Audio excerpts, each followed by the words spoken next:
పార్టీకి మామూలు ఏంటంటే ఈవిడ ధైర్యాన్ని మనం మెచ్చుకోవాలి. ఈ సందర్భంగా కూడా కాపురాలు అవున కాదాలో తీసుకోండి. అటువంటి వ్యక్తి వేళ కాపుల సోదరులందరూ కూడా ఈ ప్రభుత్వానికి వ్యతిరేకంగా గెలిచి తెచ్చకపోతే మనకి ఊరుకుంటుంది. ఈ సందర్భంలో మీ అందరికీ కూడా తెలియజేస్తూ మన హరిత గారు మాట్లాడవలసిందిగా కోరుతున్నాం.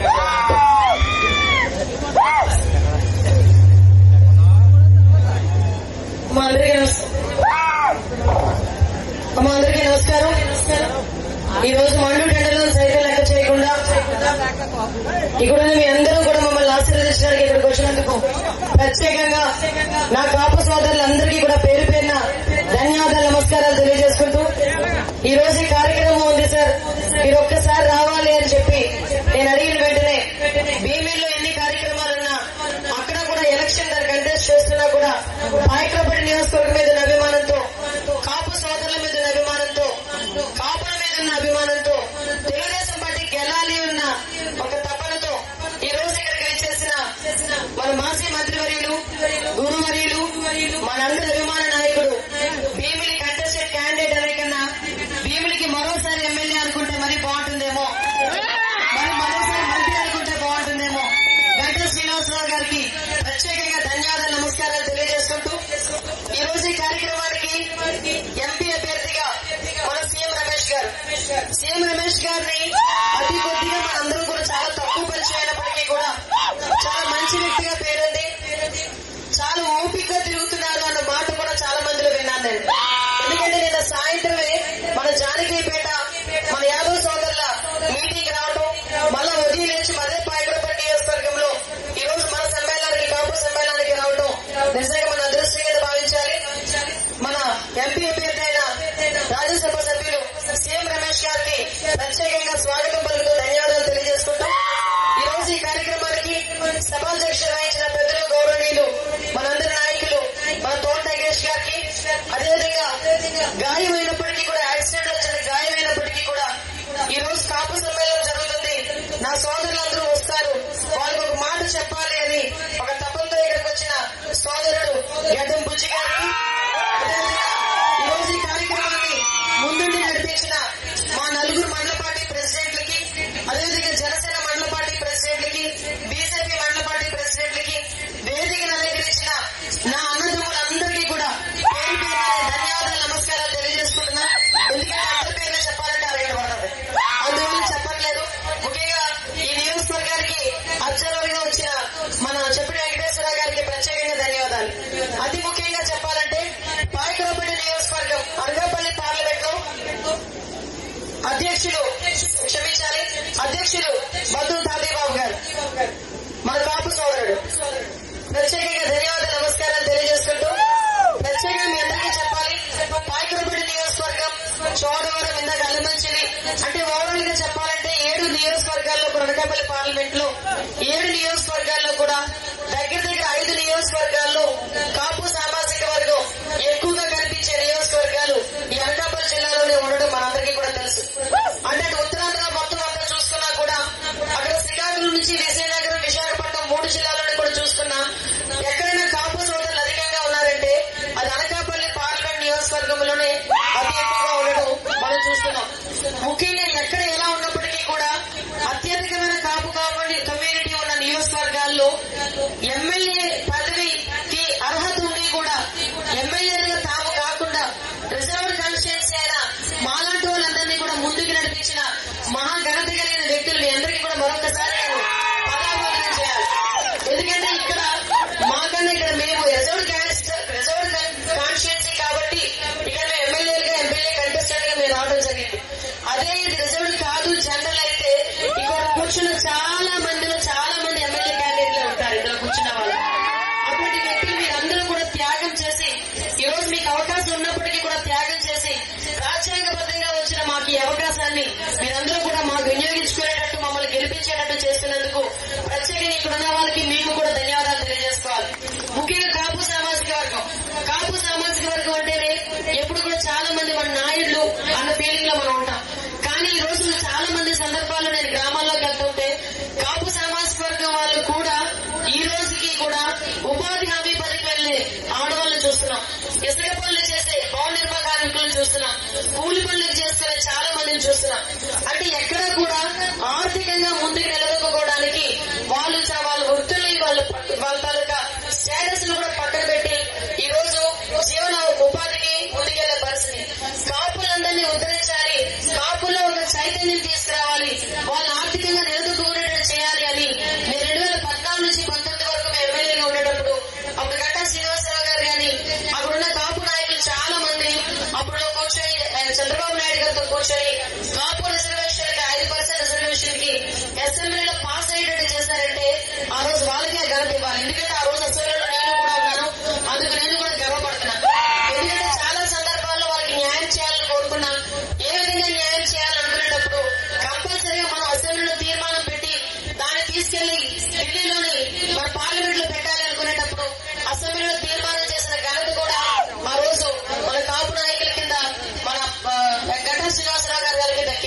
కానీ కాపు కార్పొరేషన్ లోని కూడా లోన్లు తీసుకుని జీవన ప్రమాణాలు పెంచుకోవడానికి కాపు సోదరులకి ఆర్థికంగా అండగా నిలిచిన పార్టీ ఏదైనా ఉందంటే అది తెలుగుదేశం పార్టీని మనం చంద్రబాబు నాయుడు గారిని పెట్టుకోవాలి.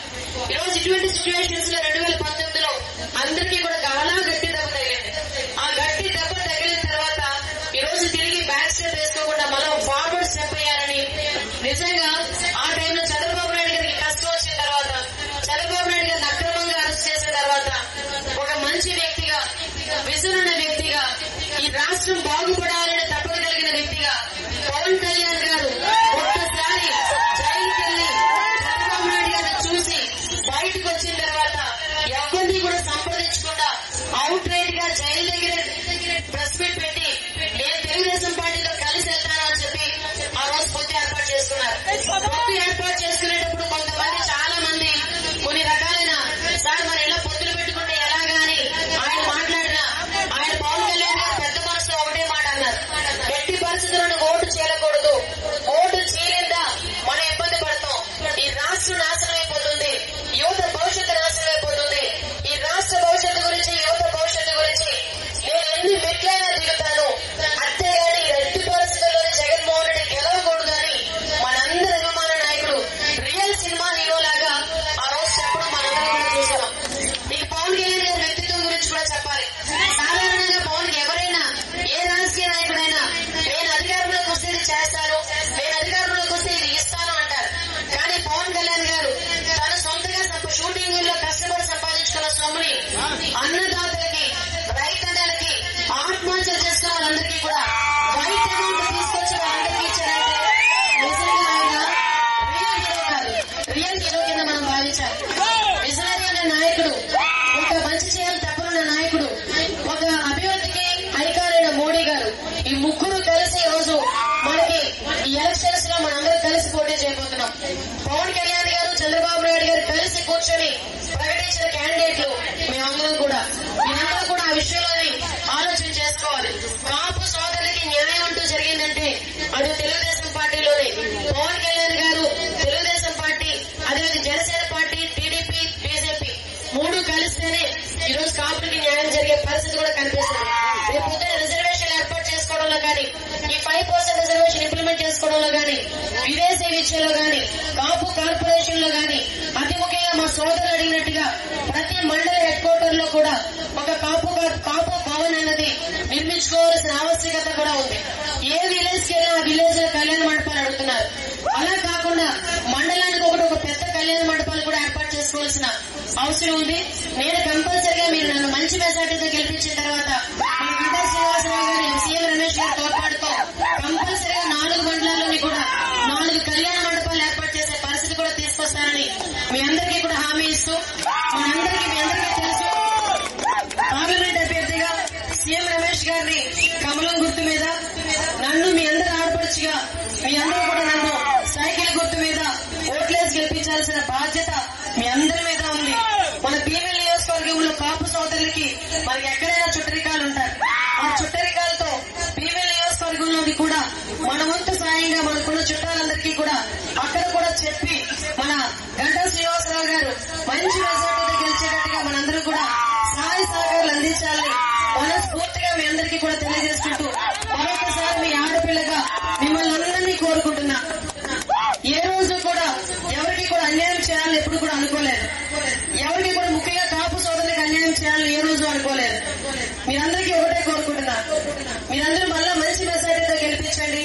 డెఫినెట్ గా కాపు సోదరులందరికీ కూడా న్యాయం చేకూర్చేలాగా చంద్రబాబు నాయుడు గారితో పోరాడైనా, గంటా శ్రీనివాసరావు గారి దగ్గర కూర్చోనైనా, సీఎం రమేష్ గారిని తీసుకొచ్చైనా మీ అందరికీ కూడా న్యాయం చేయిస్తారని మనందరినీ కూడా సవినయంగా వేడుకుంటూ మంచి మెజార్టీతో నన్ను సైకిల్ గుర్తు మీద, సీఎం రమేష్ గారిని కమలం గుర్తు మీద ఓటేసి గెలిపించాల్సిందిగా కోరుకుంటూ సెలవు తీసుకుంటున్నా. జై హింద్, జై తెలుగుదేశం, జై జనసేన, జై బీజేపీ. ధన్యవాదాలండి. నేను ఇప్పుడు కాపుల గురించి, కాపుల ఆత్మీయ సమావేశంలో ఆవిడ అంతగా మాట్లాడుతుంది, కానీ ఆవిడ కాపుల కోళ్ళన్నా సంగతి సీఎం రమేష్ గారు తెలియదు, మనకు తెలియదు. ఆ నియోజకవర్గం బాగుందండి, అంటే పక్కన ఉన్నది 1 కిలోమీటర్ తేడా. నా వారసుల కాపులే కాబట్టి నేను మీ ఫ్యామిలీలో మెంబర్.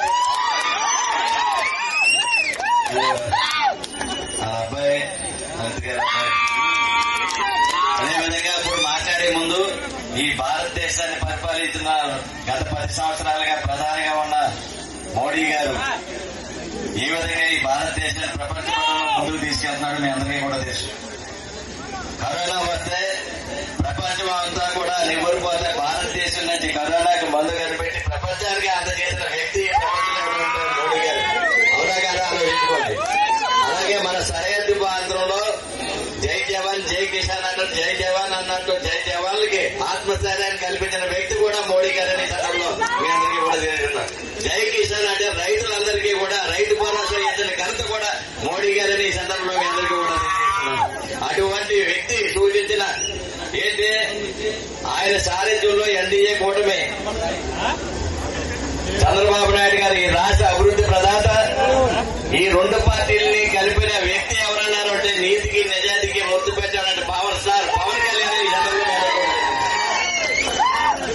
ఈ కూటమి అభ్యర్థి తరఫున అనకాపల్లి పార్లమెంట్ అభ్యర్థిగా పోటీ చేస్తుందా ఏంటి? ఆయన ఎన్నో ఉద్యమాలు చేశారు. ఎక్కడి నుంచి వచ్చారు సీఎం రమేష్ గారు మనం అనుకోవచ్చు. కానీ అక్కడ స్టీల్ ప్లాంట్ కావాలని కడపలో అమర నిరాహార దీక్ష చేశాడు. ఈ రోజుల్లో అమర నిరాహార దీక్ష చేసే వాళ్ళు ఎవడో లేడు పొట్టి శ్రీరాముల తర్వాత. ఏదంటే వారం రోజులు 5 రోజులకి లాక్కుపోయారు. కానీ ఆయన 23 రోజులు చేశారని ఎలా చేశారు నాకైతే అర్థమవుతుంది. 2 రోజులకే లాక్కుపోయేవారు అందరూ. కానీ ఆ వేళ స్టీల్ ప్లాంట్ గురించి అక్కడ మరి మండు టెంట్ లో ఆయన అమర్నాథ్ చేస్తే ఈవేళ ఏంటి ఒక ఇండస్ట్రీ కావాలని ఏదైతే కోరుకున్నాడో అటువంటి ఇండస్ట్రీస్ ఇక్కడ రావడానికి ఆయన కృషి చేస్తాడని రేపు. ఎందుకంటే మరి అదేవిధంగా అయోధ్య రామ మందిరం నిర్మించిన మోడీ గారు 500 సంవత్సరాల తర్వాత 5 లక్షల మంది చనిపోతే రక్తం కొట్టు కూడా పడకండి ఈవేళ అయోధ్య రామ మందిరం నిర్మించిన ఘనత మోడీ గారిని సందర్భంలో మీ అందరికీ కూడా. దీనివల్ల కూడా ఈవేళ గ్రామాల్లో చెప్తున్నాండి నాకైతే అంత ఎఫెక్ట్ వస్తుందని కాబట్టి గ్రామాల్లో అయోధ్య రామ మందిరం మోడీ గారు ఇలా చేశారంటే స్పందన వచ్చింది. వైఎస్ఆర్ పార్టీ వారు కూడా ఎంపీ ఓటు కూడా బీజేపీకి వేస్తారనే నమ్మకం అయితే కలిగింది. తప్పనిసరిగా ఏంటంటే ఒక ఓటు వాళ్ళ పార్టీకి వేసుకన్నా ఒక ఓటు ఎగస్ట్రా ఓటు మాత్రం మనకు వస్తుంది. మన పార్టీ 2 ఓట్లు బీజేపీకి తెలుగుదేశానికి కూడా పడతాయి. ఈ సందర్భంలో మీ అందరికీ కూడా తెలియజేస్తూ ఇప్పుడు సీఎం రమేష్ గారు మాట్లాడవలసిందిగా కోరుతున్నారు.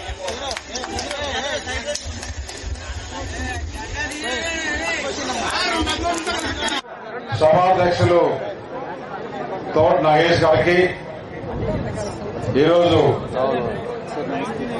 ఈ కాపుల ఆత్మీయ సమావేశానికి ముఖ్య అతిథిగా విచ్చేసిన నా మిత్రులు సోదరులు గంటా శ్రీనివాసరావు గారికి, పాయకరావుపేట కూటమి అభ్యర్థిగా తెలుగుదేశం పార్టీ నుంచి పోటీ చేస్తున్న వంగలపూడి అనిత గారికి, గడ్డే ముజ్జి గారికి, భక్తుల దాదాబాయి గారికి, బాలాజీ గారికి, నియోజకవర్గ అబ్జర్వర్ గా విచ్చేసిన చప్పిడి వెంకటేశ్వర గారికి, మల్లపురెడ్డి రమాకుమారి, ఆకేటి శాంతి మహాలక్ష్మికి, ఇక్కడికి వచ్చిన వేదిక పైన ఉన్న కాపు నాయకులకి, తెలుగుదేశం, జనసేన, బీజేపీ నాయకులకి, ఇక్కడికి వచ్చిన మీకు అందరికీ మీడియా మిత్రులకి పేరు పేరున నా వందనాలు, ధన్యవాదాలు. ఈరోజు ఈ సమావేశం ఎందుకంటే ముఖ్యంగా మీకు కొన్ని విషయాలు తెలియజేయాలి. ఏదైతే 2-3 సంవత్సరాల నుంచి పవర్ స్టార్ పవన్ కళ్యాణ్ గారు వ్యతిరేక ఓటు చీలనివ్వను, ఈ రాష్ట్రంలో ఈ రాక్షసుడు పోవాలి అంటే కూటమి కట్టాలి, అవునా కదా? ఆయన ఏం చెప్పాడు? వ్యతిరేక ఓటు చీలనివ్వని కూటమి కట్టాలంటే ఈ రోజు పవన్ కళ్యాణ్ గారు ఏదైతే అనుకున్నారో అది జరిగిందా లేదా? ఆ పేరు ఆ ఖ్యాతి పవన్ కళ్యాణ్ గారికి దక్కింది. దానిలో భాగంగానే ఎవరైతే ఈ కూటమిలో మనకు పెద్దన్న ప్రధానమంత్రి నరేంద్ర మోడీ గారు పంపించిన ప్రతినిధిగా నేను ఇక్కడికి రావడం, అలాగే చంద్రబాబు నాయుడు గారు పవన్ కళ్యాణ్ పంపించిన ప్రతినిధిగా అనిత గారు ఇక్కడికి రావడం, ముఖ్యంగా పాయకరావుపేటలో ఏదైతే ఇక్కడ ఈ ఆత్మీయ సమావేశంలో మీకు ముఖ్యమైన విషయం చెప్పాలా, నేను అనకాపల్లి పార్లమెంట్ అభ్యర్థిగా వస్తున్నానంటే మన అందరి దైవం చిరంజీవి గారు ఆశీర్వదించి అనకాపల్లిలో అభివృద్ధి జరగాలి అంటే సీఎం రమేష్ కు ఓటేసి గెలిపించండి, ఆయన అన్ని పనులు చేస్తాడని చెప్పేసి చెప్పడం జరిగింది. ఈ రోజు ఈ ప్రాంతం ఎంపీగా పనిచేసిన గంటా శ్రీనివాసరావు గారు నా గురించి, నా పనితనం గురించి ఆయన చెప్తారు, నేను చెప్తే బాగుండదు. ఎందుకంటే మా ఇద్దరికి దాదాపు 25 సంవత్సరాలు ఆయన మొట్టమొదటిగా తెలుగుదేశం పార్టీలో చేరక ముందు నుంచి కూడా నాకు పరిచయం. ఆయన కడప జిల్లా ఇన్ఛార్జిగా కూడా అక్కడ చాలా సంవత్సరాలు పనిచేశారు. దాని తర్వాత ఎప్పుడైనా కానీ అసెంబ్లీలో కానీ పార్లమెంట్ లో కానీ మేము రెగ్యులర్ గా కలిసేవాళ్ళం. ఒక విధంగా నేను అనకాపల్లికి వచ్చి పోటీ చేస్తున్నానంటే నా ఎనకుండి నాకు ధైర్యం చెప్పింది గంటా శ్రీనివాసరావు గారిని మీకు ఈరోజు తెలియజేస్తున్నా. ఈరోజు ఇక్కడ సమస్యల గురించి అన్ని చెప్పారు. కళ్యాణ మండపం కావాలా, రిజర్వేషన్ కావాలా అని, అవి చాలా చిన్న సమస్యలు. అది కాదు మనకు కావాల్సింది. ఇక్కడ ఏదైతే మనము ఈ ఎలక్షన్ లో పవన్ కళ్యాణ్ గారికి, చిరంజీవి గారికి గౌరవం ఇవ్వాలనా లేదా, వారి మాట నిలబెట్టాలనా లేదా, వారి మాట నిలబెట్టాలి అంటే వారు రకరకాలుగా చిరంజీవిని, పవన్ కళ్యాణ్ అవమానించారు. రేపు 4వ తారీఖు ఈ అవమానాలన్నీ మనం వడ్డీతో సహా తీర్చుకోవాలంటే కమాన్, మనము రేపు జరగబోయే ఎలక్షన్ లో 2 బటన్లు నొక్కాలి. ఒకటి, మొట్టమొదటి ఓటు పార్లమెంటుకు కమలంకి, 2వ ఓటు సైకిల్ కి నొక్కితే ఏమాత్రం అనుమానం లేదు.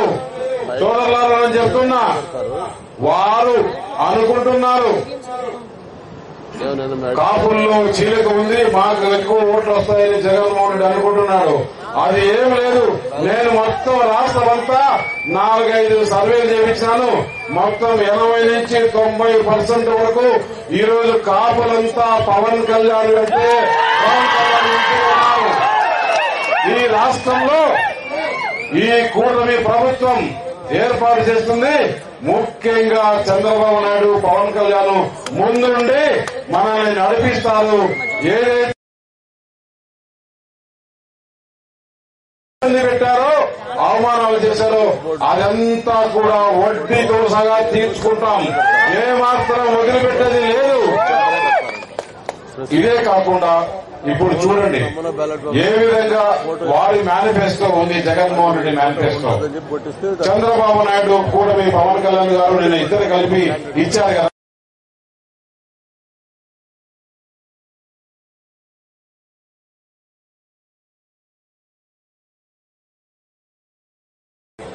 అలాగే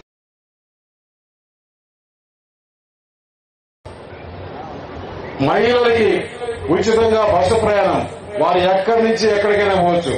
అదే కాకుండా ఈ ఎలక్షన్ లో మనం అంతా పౌరుషంగా ఏదైతే తోట నాగేశ్ బుజ్జి చెప్పారో పౌరుషంగా పనిచేసి మనం ఏంటి అనేది, ఇక్కడ అనిత గెలిస్తే మీరు గెలిచినట్లు, పవన్ కళ్యాణ్ గారికి గిఫ్ట్ ఇచ్చినట్లు, చంద్రబాబు నాయుడు గారికి గిఫ్ట్ ఇచ్చినట్లు, నరేంద్ర మోడీ గారికి గిఫ్ట్ ఇచ్చినట్లు, మన పనులు ఏమున్నా కూడా ఇక్కడ మీ కానీ కూర్చొని మేము పనులు చేసి ఎంపీగా నేనున్నా, మీరు తెలుగుదేశం లేదే, మన కాపు నాయకులు లేదే అనుకోవాల్సిన అవసరం లేదు. మేము మీతోనే ఉంటాం, మేము మీలో ఒకరిగా ఉంటాం, మేము మీ మనుషుల్లో ఒకరిగా ఉంటామని చెప్పేసి తెలియజేస్తూ, రేపు 13వ తారీఖు మనకు సమయం తక్కువ ఉంది. మీకు కనపడాల్సిందంతా కూడా ఒక కంటిలో కమలం, ఇంకో కంటిలో సైకిల్ తప్ప వేరేదే కనపడకూడదు. ప్రతి ఇంటింటికి అవ్వకు, తాతకు, అక్కకు, చెల్లికి చెప్పి ఓటేసిందిగా మమ్మల్ని గెలిపిస్తే అభివృద్ధి అంటే ఏంటో పాయకరావుపేటలో చేసి చూపిస్తాను. నాకుండే సంబంధాలతో ఈ పాయకరావుపేటలో ఇండస్ట్రీస్ తీసుకొచ్చి ఇక్కడ యువతకు, మహిళలకు ఉద్యోగ అవకాశం వచ్చే విధంగా చేస్తానని తెలియజేస్తూ నాకు చాలా మాట్లాడాలన్నది కాపు సోదరుతో. కాకపోతే నాకు 1 గంటకే national secretary Bharatiya Janata party నుంచి వచ్చారు. రేపు 6వ తారీఖు సాయంత్రమే ప్రధానమంత్రి ప్రోగ్రాం ఉంది. ఆ ఏర్పాట్ల కోసం మేమందరం కూడా అక్కడికి వెళ్ళాలి. లేదంటే చాలాసేపు చాలా విషయాలు మీతో మాట్లాడాల్సింది. ఎందుకంటే మనం జగన్మోహన్ రెడ్డి గురించి మాట్లాడుకోవాల్సిన అవసరంలా అతని పని అయిపోయింది. ఇంకా ఉండేది ఈ 15 రోజుల్లో తాళ్లపాలెం చెప్తారు. కాబట్టి 12 రోజులే 10 రోజులే సమయం ఉంది. మీరందరూ కూడా కష్టపడి పనిచేయాలని చెప్పేసి తెలియజేస్తూ ఈ అవకాశం ఇచ్చిన కాపు సోదరులకందరికీ ధన్యవాదాలు తెలియజేస్తున్నాం. జై శ్రీరామ్, జై జై శ్రీరామ్. ఒక్క విషయం మర్చిపోయాను. నేను ఇక్కడ రాకముందు పోటీ చేసేదానికి ప్రధానమంత్రి దగ్గరికి ఆయన ఆశీర్వాదం తీసుకోవాలని చెప్పేసి వెళ్ళి కలిసినప్పుడు ఆయన చెప్పిన మాట ఒకటే, నువ్వు అక్కడ గెలిచిన తర్వాత ఆ పార్లమెంట్ లో ముఖ్యంగా పాయకరావుపేట నుంచి అందరినీ కూడా అయోధ్యకి తీసుకొచ్చి రామ మందిరం దర్శనం చేయించాలా, స్పెషల్ ట్రైన్ చేయించాలన్నాడు. తప్పకుండా మిమ్మల్ని అందరికీ కూడా అక్కడికి తీసుకెళ్లి ఆ దర్శనం చేయిస్తానని చెప్పి తెలియజేస్తున్నాను.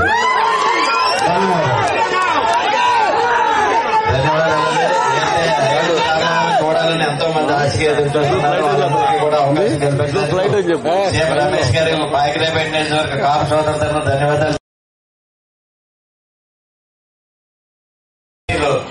షుగర్ ఫ్యాక్టరీ రీఓపెన్ చేయించే బాధ్యత కూడా చేయగలరని నమ్మకం అయితే మాకున్నది. తప్పనిసరిగా అదే విధంగా ఇక్కడ ఇండస్ట్రీస్ వస్తున్నాయండి. ఈ ఇండస్ట్రీస్ లో 40% రిజర్వేషన్ స్థానికులకు ఉద్యోగాలు ఇచ్చేలా మీరు కృషి చేయాలని సందర్భంలో మీకు తెలియజేస్తూ మనందరికీ కూడా మరి ఇప్పుడు మాట్లాడబోయేది వాటి మీద వీరుడు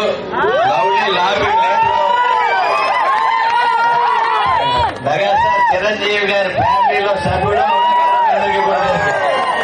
మరి పవన్ కళ్యాణ్ కి అత్యంత సన్నిహితుడైనటువంటి వ్యక్తి ఎవరన్నా ఉన్నారంటే ఈ జిల్లాలో ఎక్కువ పవన్ కళ్యాణ్ తో ఫోటోలు ఎంతమంది తీసుకుంటారో అంతమంది కూడా ఏ జిల్లా వెళ్ళిన ఫోటోలు తీసుకుని సెల్ఫీలు తీసుకున్న వ్యక్తి ఎవరన్నా ఉంటే గంటా శ్రీనివాస్ గారు.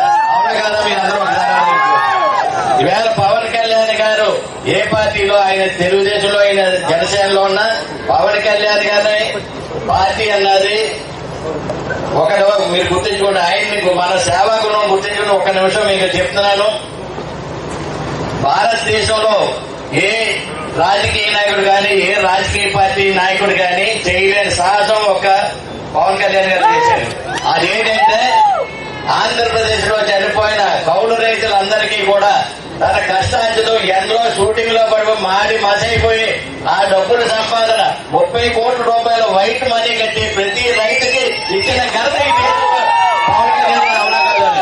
అటువంటి కుటుంబంలో సభ్యుడిగా ఉన్నటువంటి వేల భీములపట్నం శాసనసభ్యుడిగా పోటీ చేస్తున్న ఒక గంటా శ్రీనివాస్ గారికి మన ఇక్కడ ఎవరైతే బంధువులు కానీ, స్నేహితులు కానీ, ఇంత బొజ్జీ గారు పిలిపించినట్టు అందరూ కూడా అక్కడ ఆయనకు ఏంటి గెలుపు ఎలాగా గ్యారంటీ.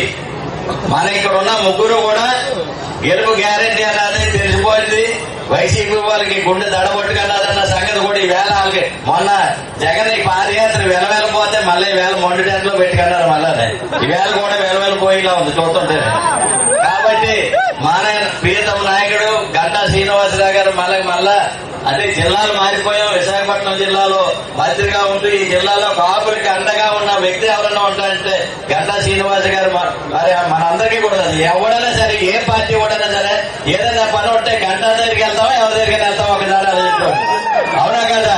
మరి అటువంటి వ్యక్తి పర్యటన మానేసుకుని ఇక్కడికి వచ్చేసినందుకు పాయకరావుపేట కాపు సోదరులు అందరూ ధన్యవాదాలు తెలుపుకుంటూ ఆయన మాట్లాడవలసిందిగా కోరుతున్నాను.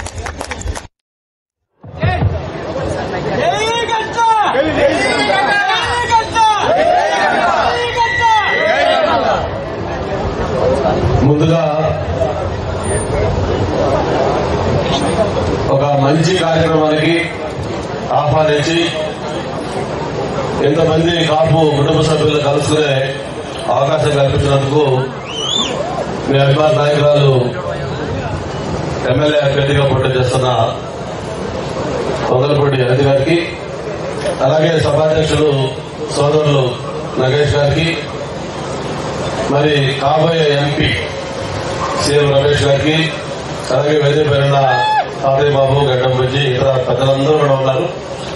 అందరికి కూడా మనస్ఫూర్తిగా నమస్కారాలు, ధన్యవాదాలు తెలియజేసుకుంటా ఉన్నాను. 25 సంవత్సరాల క్రితం నేను ఎంపీ అభ్యర్థిగా ఇక్కడ పోటీ చేసినప్పుడు ఆ రోజు మీతో ఏర్పడిన అనుబంధం 1999 కరెక్ట్ గా 25 సంవత్సరాలు. మరి ఆ రోజు నుంచి ఈ రోజు దాకా, ఆ తర్వాత మీకు నేను ఎమ్మెల్యేగా, మంత్రిగా వేరే వేరే ప్రాంతాల్లో ఉండి మీకు ఎంపీగా లేకపోయినప్పుడు కూడా అప్పటి నుంచి ఇప్పుడు దాకా కూడా పాయకరాపేట నియోజకవర్గంలో ఏ కార్యక్రమం జరిగినా, అది శుభ కార్యక్రమం కావచ్చు, లేకపోతే చిన్న ఆఫ్సరీ ఫంక్షన్ కావచ్చు, లేకపోతే పెళ్లి కావచ్చు, లేకపోతే కోటి కావచ్చు, ఒక కుటుంబ సభ్యులాగా ప్రతి కార్యక్రమంలో కూడా ఆహ్వానించి మరి ఎప్పుడు కూడా నన్ను మర్చిపోకుండా మీలో ఒకటిగా చూసుకున్న పాయకరావుపేట కాపు సోదరులందరూ కూడా పేరు పైన ధన్యవాదాలు అభివృద్ధి చేసుకుంటా ఉన్నాం. నాకు ఎంత ఆనందం అంటే మరి మిగతా ప్రాంతాలు అలవాటైనా తెలియదు కానీ పాయకరావుపేట నుంచి ప్రత్యేకించి కాన్స్టిట్యున్సీ రిజర్వ్డ్ కాన్స్టిట్యున్సీ కూడా ఇందాక అనిత చెప్పినట్టుగా అత్యధికంగా దాదాపు 70,000 పైగా కాపులు ఉన్న కాన్స్టిట్యున్సీ. మరి ఆ అనుబంధం ఎందుకు ఎలా ఏర్పడిందో తెలియదు కానీ వాళ్ళకి ఏదైనా సమస్య వస్తే, ఇబ్బంది వస్తే ఒక కుటుంబం పెద్దగా ముందుగా నన్ను భావించుకోవడం, నా దగ్గర రావడం జరుగుతూ ఉంటుంది. మొన్న భీమిలి నామినేషన్ మొన్న 18 తారీఖు వేస్తే మామూలుగా వేలాది మంది ఆ నామినేషన్ పాల్గొంటే మధ్య మధ్యలో చూస్తే సడన్గా నాకు మనవాడు చాలా మంది కనిపించేవాడు. ఏంటి మీరు అనుకుంటారంటే సార్ నామినేషన్ వచ్చేవాళ్ళు అంటే అంత అభిమానం. యాక్చువల్ గా భీమిలి నామినేషన్ కి పాయకరాపేట కాన్స్టిట్యున్సీకి పెద్ద సంబంధం ఉండదు, కానీ మన మధ్య ఉన్న ఆ వ్యక్తిగత సంబంధంతో మీరు అన్ని కార్యక్రమాల్లో పాల్గొంటా ఉన్నారు. ఇందాక బుద్ధి చెప్పినట్టుగా రేపు జరిగే ఎన్నికల్లో కూడా మీ వంతు తప్పకుండా కృషి చేస్తారు, సహాయం చేస్తారని చెప్పి కూడా భావిస్తూ, మరి ఇక్కడ పాయకరాపేట కాన్స్టిట్యున్సీ గురించి, అతిథి గురించి, అలాగే రమేష్ గురించి కూడా మీకు 2 విషయాలు చెప్పిన తర్వాత కాపుల గురించి మాట్లాడుకుందాం. మరి నిన్నగా మొన్న నేను రమేష్ రాత్రి క్యాంపెయిన్ అయిపోయిన తర్వాత ఇద్దరం ఫోన్ లో మాట్లాడుకుంటా ఉంటే ఒక సర్వే, ఎవరైతే ఈరోజు ఒక స్టేట్ లో మంచి సర్వే కంపెనీ ఒక ఆయన మా ఇద్దరికి కాన్ఫరెన్స్ లో తీసుకున్నాం. అన్ని మాట్లాడుతున్నప్పుడు ఆయన కొన్ని విషయాలు చెప్పాడు. శ్రీకాకుళం ఎలాగ ఉంది, విజయనగరం ఎలాగ ఉంది, ఇట్లా మాట్లాడుకుంటూ వస్తే సరే ఆ విషయాలన్నీ మనకు సంబంధించినవి కాదు. ఇక్కడ మనకి సంబంధించిన విషయం ఏంటంటే 1 అనిత, 2 రమేష్, 3 నాది. మామూలుగా రమేష్ అన్నాడు, ఏంటి ఆయన పేరు చెప్పి ఏంటి ఎలా ఉంది భీములు అంటే, సార్ భీములు అనేది చాలా హైయెస్ట్ మెజార్టీ భీములు గెలుస్తున్నాడు అని చెప్పి ఆయన చెప్పడం జరిగింది. చెప్పి మళ్ళీ డౌట్ వచ్చి ఎందుకంటే మెజార్టీ వస్తుంది, నిజమా కాదని మళ్ళీ రీసర్వే చేసాం. రీసర్వే చేస్తే కూడా సేమ్ మెజార్టీ వస్తుంది, కాబట్టి చాలా కంఫర్టబుల్ గా అది గెలుస్తుంది అని చెప్పి చెప్పడం జరిగింది. ఆ తర్వాత పాయకరాపేట గురించి అడగడం జరిగింది. మొత్తం అన్ని అసెంబ్లీలు మాట్లాడుతూ పాయకరాపేట గురించి కూడా ఫస్ట్ లో కొంచెం క్లీన్ కంటెస్ట్ ఉండింది. మొన్న సండే కల్లా అది మంచి కంఫర్టబుల్ గా వచ్చేసింది. మంచి మెజార్టీతో పాయకరాపేట కూడా తెలుగుదేశం గెలుస్తుంది చెప్పడం. సరే ఎన్ని అయిపోయిందా నేను అడిగాను, మరి అన్ని చెప్తున్నారు కదా ఎందుకు రమేష్ అంటే ఏంటి, రమేష్ ఎలా ఉన్నది. రమేష్ది అసలు ఎవరు ఊహించిన విధంగా చాలా బ్రహ్మాండంగా అడ్వాన్స్ అయిపోయింది. ఎక్కడో ఒక దాదాపు 1,00,000 పైన మెజార్టీతో ఈ రోజు గెలిచేదానికి రమేష్. సరే ఆయన ఒపీనియన్ ప్రకారం ఇంకా కొంచెం చెప్పింది మాకు నచ్చలా, కానీ అవన్నీ పక్కన పెడితే మనకి ఏదైతే మా ముగ్గురికి సంబంధించిన విషయాలు ఉన్నాయో, అతను ఎలాంటి అభిప్రాయాలు ఉన్నా మా ముగ్గురు విషయంలో ఏకాభిప్రాయంతో పాయకరాపేట, భీమిలి, అనకాపల్లి ఎంపీ 3 కూడా మంచి మెజార్టీతో గెలుస్తున్నారు అని చెప్పిన విషయాన్ని నేను మీతో షేర్ చేసుకుంటా ఉన్నా. మరి ఇక రమేష్ గురించి, అనిత గురించి మీకు చెప్పరాల్సి లేదు, ఎందుకంటే మీరు గత 10 ఏళ్లుగా అంతకుముందు ఎమ్మెల్యేగా, తర్వాత మహిళా అధ్యక్షులుగా పనిచేస్తున్న కార్యక్రమాలు కానీ, పనిచేస్తున్న పోరాటాలు కానీ అన్ని కూడా మీకు తెలుసు. మరి తన గురించి పెద్దగా చెప్పరాల్సి లేదు. మరి రమేష్ మీకు కొత్త. మరి అంతకుముందు చెప్పినట్టుగా మాది 25 ఏళ్ల పైగా పరిచయం, స్నేహం. నేను ఎంపీ కాకముందు నుంచి కూడా మాకు సన్నిహితం ఉంది. ఆ తర్వాత ఎంపీ అయిన తర్వాత రెగ్యులర్ గా మేము హైదరాబాద్ వెళ్తే, సాయంత్రం వెళ్తే రోజు కలిసే ఉంటాం. అంతేకాకుండా నేను మంత్రిగా కడప ఇన్ఛార్జ్ మినిస్టర్గా ఒక కొద్ది సంవత్సరాలు పనిచేసినప్పుడు మేము అక్కడ కొన్ని కార్యక్రమాలు చేశాం. ముఖ్యంగా వైఎస్ఆర్ కుటుంబం సంబంధించి ఎవరైతే ఆ మధ్య దారుణంగా హత్య కావాల్సి పడ్డాడు వివేకానంద రెడ్డి గారు, ఆయన ఎమ్మెల్సీగా పోటీ చేశారు అక్కడ లోకల్ స్థానిక సంస్థల ఎమ్మెల్సీగా. మరి అప్పుడు రమేష్ ఎంపీగా ఉన్నాడు, రాజ్యసభ ఎంపీగా. నేను జిల్లా ఇన్ఛార్జ్ మంత్రిగా ఉన్నాను. అప్పుడు కడప జిల్లాకి మంత్రి లేరు, జిల్లాకి ఒకే ఒక ఎమ్మెల్యే రాజంపేట నుంచి మల్లికార్జున రెడ్డి ఆయన ఎమ్మెల్యే ఉండేవాడు. మిగతా అన్ని కూడా వైఎస్ఆర్సీపీ ఎమ్మెల్యేలు, ఎంపీలు, జిల్లా పరిషత్తు, మేయర్లు అన్ని వాళ్ళే. స్థానిక సంస్థల్లో కూడా వాళ్ళకి 150 పైగా ఓట్లు మెజార్టీ ఉంది. మరి ఆ సమయంలో వివేకానంద రెడ్డి జగన్మోహన్ రెడ్డి ఎమ్మెల్సీని నిలబెట్టినప్పుడు మేము అనుకున్న రమేష్ మేము మనం వదిలేస్తే ఎలా ఉంటుంది, పెడితే ఎలా ఉంటుంది అంటే చంద్రబాబు గారు అయితే ఎందుకు అనవసరం మీరు డ్యామేజ్ చేస్తుంటారు, కడపలో పోటీ పెట్టండి మీరు, అయినా వాళ్ళకి 150 మెజార్టీ ఉంది కదా, వాళ్ళ ఫ్యామిలీ అభ్యర్థి నిలబెడితే ఇప్పుడున్న ఓడిపోయారు వాళ్ళు. అది పంచాయతీ కావచ్చు, ఎంపీ కావచ్చు, ఎమ్మెల్యే కావచ్చు, ఏదైనా వాళ్ళకి వాళ్ళ ఫ్యామిలీకి ఇద్దరు ఓటం లేదు కదా, ఎందుకు పోటీ కూడా అన్నాం ఆయన. అయితే మేము ఆలోచించాం ఏంటిట్లా మనం వదిలేసేందుకు వచ్చి ఒకసారి ట్రై చేద్దామనుకొని ఆ రోజు నిర్ణయం తీసుకుని ఒక సాధారణ వ్యక్తి, అప్పటిదాకా ఎవరు కూడా తెలియదు, బీటెక్ రవీంద్రనాథ్ రెడ్డి అని ఒక ఆర్డినరీ పర్సన్. అప్పటిదాకా ఆయన కనీసం ఒక ఎంపీకో జడ్పీటీసీ కూడా కాలేదు కదా, ఏమీ లేదు. అప్పటికి ఒక మామూలు ఒక ఆర్డినరీ మన సాధారణ మనిషి. అటువంటి వ్యక్తిని సెలెక్ట్ చేసి ఎమ్మెల్సీ క్యాండిడేట్ పెడతామని చెప్పి నిర్ణయం తీసుకుని బాసులు చెప్పి అన్నాడు మేము క్యాండిడేట్ పెట్టి ట్రై చేస్తామంటే సరే మీ ఇష్టం చేయండి అన్నారు. చేసిన తర్వాత కరెక్ట్ గా ఎలక్షన్ అయిపోయింది. సీన్ కట్ చేస్తే ఆయన బీటెక్ రవీంద్ర రెడ్డి ఎమ్మెల్సీ గెలిచాడు, వైఎస్ రోడ్ పోయాడు. అసెంబ్లీ జరుగుతా ఉంది ఆ రోజు, కౌంటింగ్ వచ్చిన రోజు. ఫస్ట్ రౌండ్ కౌంటింగ్ అయింది. మొత్తం 7 ఓట్లు వివేకానంద రెడ్డి మెజార్టీ వచ్చింది. సెకండ్ రౌండ్ వచ్చింది మళ్ళీ, ఆ 7 ఓట్లు పోయి 4 ఓట్లు బీటెక్ రవీంద్ర రెడ్డికి మెజార్టీ వచ్చింది. థర్డ్ రౌండ్ జరిగింది. థర్డ్ రౌండ్ లో మళ్ళీ మన మెజార్టీ పోయి వాళ్ళు ఒక 11 ఓట్లు మెజార్టీ వచ్చారు. ఇక అయిపోయింది. లాస్ట్ రౌండ్ కొద్దిగా ఉన్నాయి, 75 ఓట్లు. ఆ ఫోర్త్ రౌండ్ మనకి హోమ్ పోయింది, ఓడిపోయిన రౌండ్. ఫోర్త్ రౌండ్ లెక్కేస్తే అనూహ్యంగా 30 ఓట్లు పైగా మెజార్టీ తోటి బీటెక్ మేము చెప్తే చంద్రబాబు నాయుడు గారికి నమ్మట్లా, ఏంటి జోగ్లాసారెడ్డి గారు గెలవడం రవి గారు అన్నాడు. లేదన్నా గెలిచారు, మెజార్టీ ఫోర్త్ రౌండ్ అయిపోయిందంటే ఆయన కూడా ఆశ్చర్యపోయాడు. అంటే ఎందుకు మీకు చెప్తా ఉన్నానంటే కడప జిల్లా వైఎస్ఆర్ కుటుంబం, వాళ్ళ కుటుంబం రాజకీయాల్లో వచ్చిన దగ్గర నుంచి వాళ్ళ కుటుంబంలో ఎవరైనా ఒక వ్యక్తి పోటీ చేస్తే అది ఏ పదవిలో కావచ్చు. మొట్టమొదటిసారిగా ఆ రోజు వివేకానంద రెడ్డి ఓటమి జరిగింది. ఆ తర్వాత మళ్ళీ విజయమ్మ విశాఖపట్నంలో ఓటమి చెందింది. అంటే ఎందుకు చెప్తానంటే ఆ రోజు ఆ ఎన్నికని ఎలా చేశాము మేము దానికి రమేష్ ప్రధాన సూత్రధారి, పాత్రధారి. మొత్తం వాళ్ళకి మెజార్టీ ఉన్నా సరే మొత్తం ఎవరైతే ఎక్కడ అసమ్మతి ఉందో వాళ్ళందరితో మాట్లాడటం, మన వాళ్ళందరూ కొంచెం ఒళ్ళు గట్టిగా క్యాంప్ పెట్టడం, ఇవన్నీ చేసి పాండిచేరిలో 15 రోజులు క్యాంప్ పెట్టాం మొత్తం అందరూ తీసుకెళ్ళి, స్పెషల్ ఫ్లైట్ లో తీసుకెళ్ళి ఇట్లా అన్ని చేసి అది రావడం జరిగింది. అంటే అంత కెపాసిటీ, క్యాపబిలిటీ ఉన్న వ్యక్తి సోదరు రమేష్. ఇలాగా నగేష్ గారు చెప్పారు స్టీల్ ప్లాంట్ కోసం ఉద్యమం చేశారని. అవును, మేమందరూ కూడా యాక్చువల్లీ ఇన్ఛార్జ్ మినిస్టర్ అప్పుడు వద్దు ఎందుకు రమేష్ తీసుకుంటే లేదు చేద్దాం, ఏమిటి ఖచ్చితంగా నేను చేయగలను, నాకు ఆ నమ్మకం ఉందంటే సరే ఫైనల్ గా చేస్తే ఫైనల్ గా మళ్ళీ చివరికి చంద్రబాబు నాయుడు గారు స్వయంగా వచ్చి ఆయన అక్కడ అనౌన్స్ చేసి అప్పుడు నిమ్మరసం తాపిస్తే అప్పుడు ఆ రోజు దీక్ష విరమణ చేస్తున్నాడు. అంటే ఒక మనిషి పట్టుకుంటే అంత పట్టుదల గలవాడు.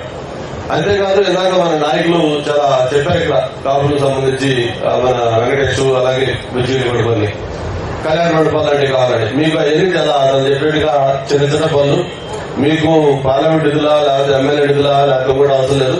ఒకవేళ ఇది చేయలేకపోతే అవసరం వస్తే తన సొంత నిధులతో అయినా సరే మీకు కళ్యాణ మండపం కట్టించే ఏర్పాటు నేను మీకు గ్యారెంటీ ఇస్తాను. అంత ఖచ్చితంగా మీకు అన్ని కూడా చేస్తారని చెప్పి కూడా తెలియజేసుకుంటూ మరి ఇక ఆయన్ని గెలిపించుకుంటే మన అదృష్టం. ఎందుకంటే అనకాపల్లి రూరల్ ప్రాంతం, గ్రామీణ ప్రాంతం, చాలా మంది యువత ఉన్నారు, వాళ్ళందరికీ ఉపాధి కావాలి, ఇది పారిశ్రామిక అభివృద్ధి చెందాలి. ఇవన్నీ జరగాలంటే ఒక విజన్ ఉన్న నాయకుడు కావాలి, ఒక మంచి సంబంధాలు, కాంటాక్ట్స్, పరిచయం ఉన్న వ్యక్తి కావాలి. అవన్నీ కూడా పుష్కలంగా ఉన్న వ్యక్తి రమేష్ అయితే బాగుంటుందని చెప్పి అందరూ అనుకొని యాక్చువల్ గా తను రాజ్యసభకి వెళ్తే ఆయన కంఫర్ట్ పర్సనల్ గా, ఎందుకంటే జనాలతో ఇదంతా అవసరం లేదు.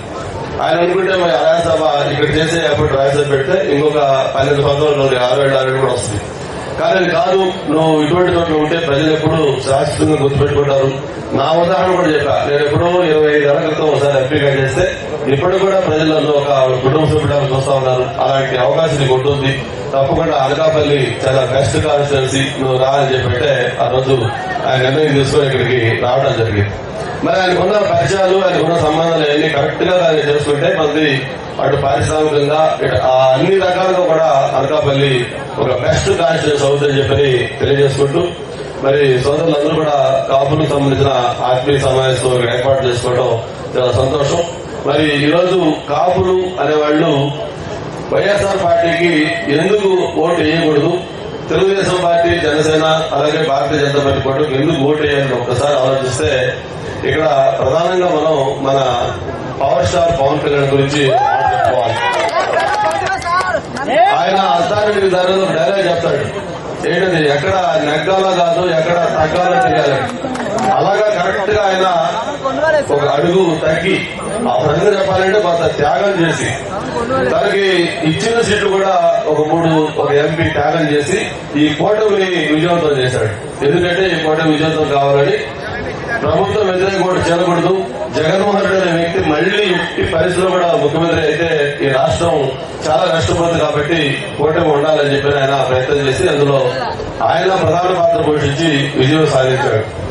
అయితే ఇక్కడ ఎందుకు జగన్మోహన్ రెడ్డి మీద అంత వ్యతిరేకత మనకు ఉండాలి కాపులు కంటే ఒకసారి ఆలోచించాల్సిన అవసరం ఉంది. ఈ రోజు ఆయన చెప్తా ఉన్నాడు, చంద్రబాబు నాయుడు కాపులకు వ్యతిరేకం. చంద్రబాబు నాయుడు గారు ఎప్పుడు కూడా కాపులకు వ్యతిరేకం కాదు. 2014 ఎన్నికలకు ముందు ఎలక్షన్ మేనిఫెస్టోలో మనం ఆ రోజు 4 అంశాలు పెట్టడం జరిగింది కాపులకు సంబంధించి. చెప్పిన 4 అంశాలు కూడా ఏదైతే కాపులకు ఒక డిప్యూటీ సీఎం ఇస్తామని చెప్పారు, డిప్యూటీ సీఎం చంద్రబాబు గారికి ఇచ్చారు. అలాగే ఒక కాపు కార్పొరేషన్ ఏర్పాటు చేస్తా ఉన్నారు. కాపు కార్పొరేషన్ ఏర్పాటు చేశారు. దానికి మన కాపు రామాంజనేయుల్ని చైర్మన్ చేశారు. దానికి 1000 కోట్లు నిధులు కేటాయిస్తున్నారు. చెప్పిన వాటి ప్రకారం 1000 కోట్లు నిధులు కేటాయించారు.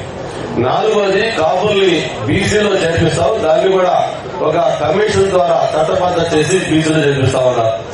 దానికి కమిషన్ వేశారు.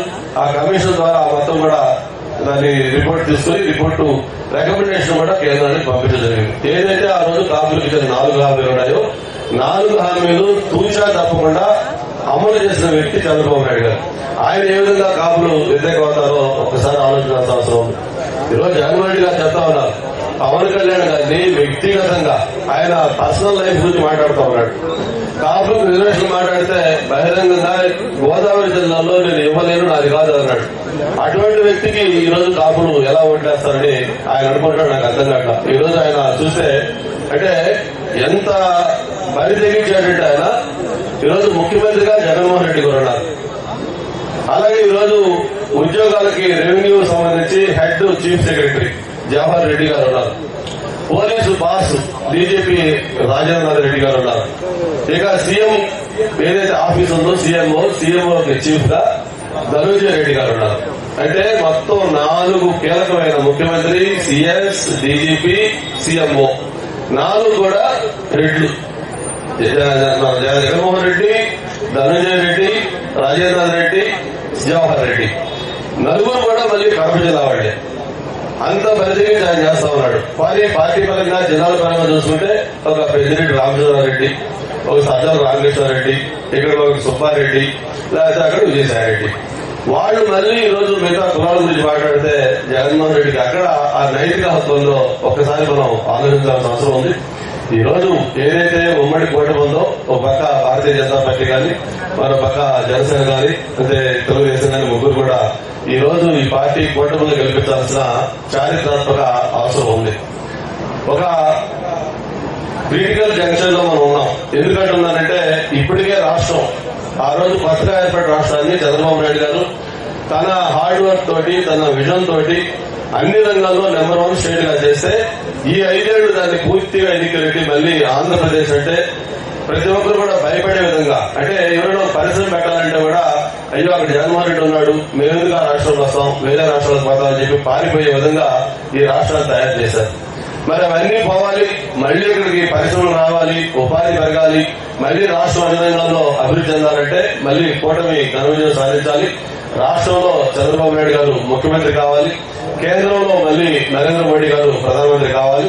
అప్పుడే తప్పకుండా ఈ రాష్ట్రానికి మంచి రోజులు వస్తాయని చెప్పి కూడా తెలియజేసుకుంటూ, మరి స్థానికంగా సమస్యలు ఉన్నాయి. మీకు అట్లాగా ఒక పనిచేసే డైనమిక్ ఎమ్మెల్యే అనిత ఉంది. అలాగే మీకు దాని తోడు మంచి ఎంపీ అభ్యర్థిగా కూడా రమేష్ వచ్చాడు. వాళ్ళిద్దరి కాంబినేషన్ లో అనకాపల్లి పార్లమెంటు అలాగే 7 అసెంబ్లీ నియోజకవర్గాలు కూడా ఘన విజయం సాధించబోతా ఉన్నాయి. మరి మీకు అందరూ కూడా ఏమో చేస్తా ఉన్నాడు కాపు సోదరులు అందరూ కూడా మరి జరిగే ఎన్నికల్లో 2 ఓట్లు, ఎమ్మెల్యే ఓటు, ఎంపీ ఓటు. అయితే ఇక్కడ చిన్న కన్ఫ్యూజన్. మాకైతే ఎమ్మెల్యే, ఎంపీ 2 సైకిల్ కాబట్టి ఏం కన్ఫ్యూజన్ లేదు. 2 సైకిల్ బూత్ వేయమంటాం. ఇక్కడ ఒక ఓటు కమలానికి వేయాలి, ఒక ఓటు సైకిల్ వేయాలి. ఇక్కడ కమలం ఏది సైకిల్ ఏది కొంచెం జాగ్రత్తగా ఆలోచించుకోండి. మళ్ళీ ఎమ్మెల్యే కమలం లేదు, ఫస్ట్ బ్యాలెట్ ఎంపీ. అది క్లియర్ గా అందరూ మీరు కూడా గ్రామాల్లో బ్యాలెట్ పేపర్ కూడా మోడల్ బ్యాలెట్ పంపిస్తున్నారు. అది కూడా మిషన్ మీకు పంపిస్తారు. మీరు కూడా గ్రామంలో ఎక్కువ మందికి అది కొంచెం డెమాన్స్ట్రేట్ చేయండి. First vote MP vote, MP vote కమలం. అలాగే 2వ ఓటు మీకు ఎట్లా అలవాటు అయిందో మనకి సైకిల్ గుర్తు. అది చూస్తే ఆటోమేటిక్ మనం గుర్తేస్తాం. మరి మీ అందరూ ఒకటే కోరుతాను, ఈ గెలవటం కాదు, ఇక్కడ ఒక మంచి కంఫర్టబుల్ మెజార్టీ, స్టేట్ మొత్తం కూడా రీసౌండ్ వచ్చే మెజార్టీ మీరు ఇవ్వాలి. అటువంటి మెజార్టీ ఇస్తే మనం కూడా వాళ్ళని డిమాండ్ చేసే రైట్ మనకు ఉంటుంది. ఎప్పుడైతే వాళ్ళు అంత మెజార్టీ గెలుస్తారో ఆటోమేటిక్ గా అనిత ముఖ్యమంత్రి దగ్గర లేకపోతే రమేష్ పీఎం దగ్గరికి వెళ్లి మా కాన్స్టిట్యూన్సీకి ఎంత మెజార్టీ ఇచ్చారు, మాకు పనులు చేయాలి, వాళ్ళు కూడా డిమాండ్ చేసే రైట్ మనకు వస్తుంది. కాబట్టి అలా గెలిపించాలని కోరుకుంటూ, యాక్చువల్ గా నాకు భీమిలీలో ఈరోజు చాలా హెక్టిక్ షెడ్యూల్ అయినా సరే మా రమేష్ బాబు ఇక్కడ చాలా ముఖ్యులు, ఇద్దరు ఉన్నారు కాబట్టి ఈ రోజు నుంచి ఎంతమంది కాపు సోదరులు కలుసుకోవడం చాలా సంతోషం వ్యక్తం చేసుకుంటూ, నేను భీమిలో ఉన్న గతంలో మీకు ఎలాగైతే మీ కుటుంబ సభ్యుడిగా ఉన్నానో ఎప్పుడు కష్టమైనా, ఇబ్బంది అయినా, మంచి అయినా, చెడైనా మీలో ఒకటిగా మీ ఇంటి కుటుంబ సభ్యుడిగా ఉంటారని చెప్పి మరొకసారి తెలియజేసుకుంటూ తీసుకుంటా ఉన్నాను.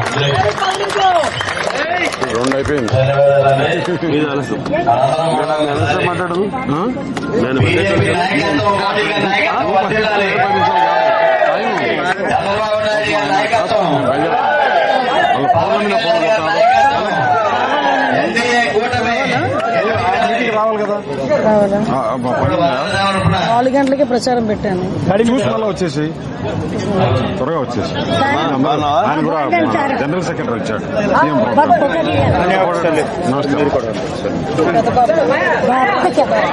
చెప్పండి బాబు.